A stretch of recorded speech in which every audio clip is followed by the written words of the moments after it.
So, dear students, today we are going to talk about the globalization of business. So, the major points to discuss for today's session is on the reasons behind why the businesses are moving to other countries or why they want to expand their operations to other countries. Okay, so we'll discuss the points on the reasons why business moves to other countries or why they want to expand their operations to other countries. So let's see what are the points.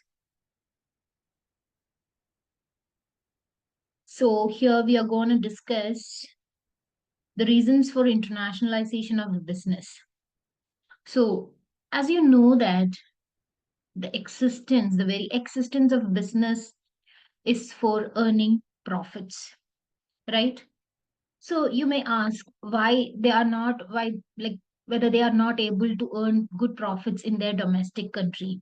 Yeah, of course, the business are earning good profits in their domestic country. But at certain point of time, after their maturity period, the business thinks that they need a higher rate of profits. So one option for increasing the rate of profit is to expand their business to a wider region. So the business, what they do is they try to expand their operations to other countries as well. Why? In order to earn higher rate of profits. Right? So while moving to other countries or while expanding their business to other countries, what is happening? They are getting a wider market and more demand for their products. Right? They are opening up their business or they wanted to show their potential in other countries or there might be potential customers for them in other countries than in the domestic countries. Okay, so that they find a scope of development or expansion in other countries, basically for achieving higher profits. So that is one of the reason. If they feel that the profit is not enough for them, so they try to move towards other countries. Okay, so here is the reason, first reason. So here it is told that we all know that the basic objective of any business is to earn profits. So when the domestic market, if they feel that does not promise a higher rate of profits, obviously the business move towards other countries, right? So that is the first reason. Now we move on to the second reason. That is to expand the production capacities beyond the domestic country, beyond the demand of the domestic country. So see, some of the domestic companies expand their production capacities more than the demand for the product in the domestic countries. So what they are doing is they have more supply. Okay, what is actually needed more than that they have.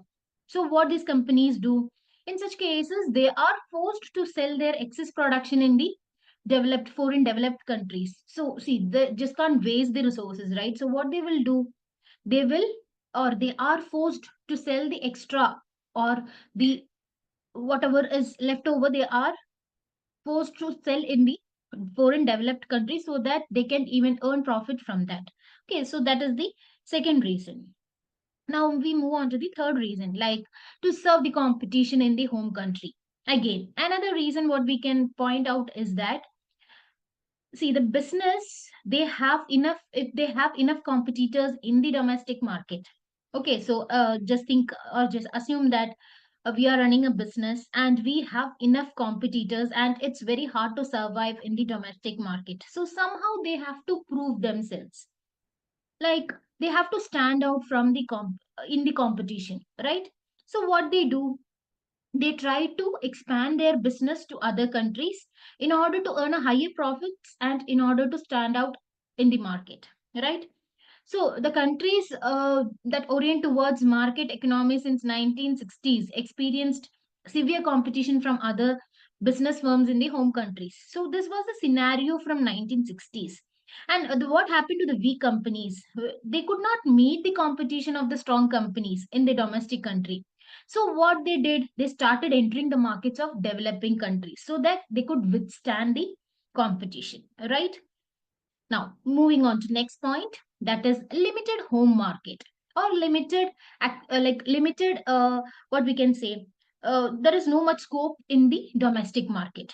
See, when the size of the domestic market is limited, or the smaller size of population in that country, maybe, or due to lower purchasing power of the people, okay, so they are not able to make up the profits what they want from their home country. Okay, so they think of internationalizing their business or their operations. So for example, like most of the Japan automobile companies or electronic firms, they entered the US, Europe, and even African markets due to their smaller size of home market, right? So when the home market is very like they are very small, or there is very less number of population, or the purchasing power of the people is very less, so due to all these reasons they are not able to withstand in their home market, or they are not able to earn much profits from the domestic market. So what they do, they try to enter into other developed countries for earning more profits. Okay, now next point is political stability versus political instability. So this is a topic of controversy where, like maybe we can talk like what does political stability mean and what does political instability mean.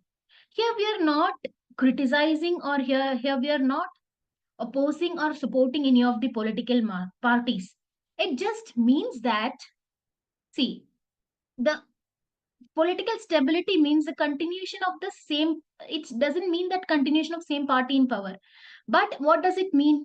It means that the continuation of same policies of the government for a quite longer period. Okay, the policies doesn't change. Whatever policies the one government frames, whichever government is coming after that, they will also like continue with the same policies. Basically, it is the continuation of same policies which does not change. That is called as political stability. So, for a business, actually, it is needed. There should be a political stability in order to carry out the business. If what if the policies change in sudden, or what if the policies are changing within like 1 year, 2 years? It will surely affect the business, right? Because it is very difficult to frame, or it is very difficult to carry out the business in such a changing scenario. So any business, it needs a political stability. Whereas in some countries, most of the African countries or some of the Asian countries, they are politically unstable, where it is very hard or difficult to continue the business, right? So, and we can say which are the countries there that are stabilized. So, like UK, France, Germany, Italy, and Japan, all those countries are politically stabilized. They don't change their policies often. So, which will help the business to grow, right? So, that is the point regarding political stability and political instability. Next point, we are going to talk about the availability of technology and managerial competence. So, again, what a business needs. Okay, in the changing scenario, we know that how the intervention of AI, how the intervention of technology, managerial competence is affecting the business or businesses, right? So, most of the countries which are not technologically advanced, they move towards, or the business from those countries move towards other countries where there is advanced technology, or where they get good managerial competence. Okay, so basically countries that does not have much technological advancements, the businesses cannot survive in the changing scenario. You know that how the has uh, AI intervention has affected each and every business, right? So, same way, if the country is not good at technological, or they are not coming in pace with the technological advancements, what is happening? It's very difficult to survive, right? So, those countries who are not technologically advanced may move on to the countries which are well advanced in technology, all right? So, that is the point. Next is nearness to raw materials. And again, this is a point of like which can be related to the operation of business. See, the source of highly qualitative raw materials and the bulk materials is a major factor which is attracting the companies from foreign countries. See, why most of the countries they are moving their operations to India or China, where, see, one of the reason I could say that the availability of labor or raw material, right? Cheap labor and raw material. So most of the manufacturing companies, they like especially MNCs, why they move towards the countries like India and China, where they could get quality raw materials as well as cheap labor. Okay, so like most of the US based and European based companies have located their manufacturing facilities, not only India and China, but they have manufacturing facilities in Saudi Arabia, Bahrain, Qatar, Oman, Iran, and other Middle East countries. Okay, why? It's basically, this example talks about the petroleum products. So because of the availability of petroleum, right? So we know that these Middle East countries are very rich in petroleum, so that they could move towards, the companies, they are moving towards these areas, so where they could get good and quality raw materials. Okay, so these companies just by moving to these countries, what they wanted to reduce, actually they wanted to reduce their transportation cost. See, it's very difficult to operate a business in their own country and to transport these raw materials from some other country. So what they do, they start the business in the other countries. Okay, so that is nearness to raw materials. Next is availability of quality human resources at less, like for less wages.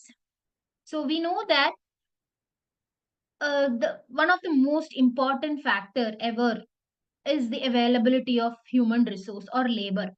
So when the labor cost is high, obviously it's very hard to run, or it's very difficult to make profits, right?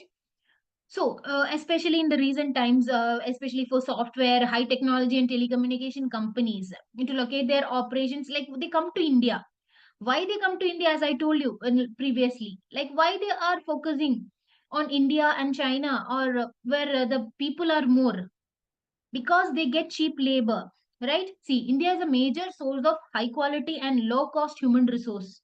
Unlike USA and the other developed European countries, India is having like educated or literate people, more literate people, right? More literate people, and again, where the cost of labor is very less. They need not provide like the wages or salaries what they provide for an US citizen. Half of, or maybe 25% of what a US citizen is earning only should be given to a Indian labor or an Indian employee, right? So where they can cut a huge amount of cost for human resource. Like, see, importing human resources from India by these firms is costly. So again, taking Indians from here to there is again costly. It includes their cost of transportation, like transportation, and also their like cost of living there in that country. All those are again costly. But what they are doing instead of that, they are coming to India and setting up offices here. Like, hence we have a lot of MNCs here, right? So hence these companies start their operations in India, China, and Thailand, where they get plenty of human resource with less uh like for less cost. Labor cost is very less, right? So that is availability of quality human resource at very low cost. Next reason is liberalization and globalization. So we know that this concept, as everyone knows, it's like an age old concept, where we know what is liberalization and what is globalization. So here countries are opening up their boundaries and trying to connect with other countries for especially for trade and business, right? So here most of the countries are liberalized, and their economies are opened up to other countries, to the rest of the globe, right? So these changed policies, what happens if we are opening and if we are liberalizing the policies, if we are like giving some relaxation for the rules, regulations, and all, what happens? It attracts the multinational companies to extend their operations to these countries. So they are coming. So again, we can like we can tell that now, as India had this LPG policy, what happened? It has opened up the boundaries, or it has given a relaxation to the rules, regulations, and policies, so that other countries are attracted to come to India and utilize the resources here, right? And which in which where they also grow, and